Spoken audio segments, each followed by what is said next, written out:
తెలుసు, కథ అని తెలుసు, కథలన్నీ కంచికే చేరునని తెలుసు.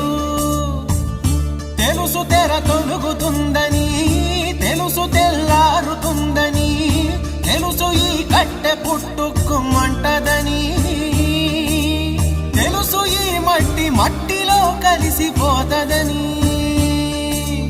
ఇన్ని తెలిసి ఇరకాటంలో పడిపోతావు ఎందుకని? మాయ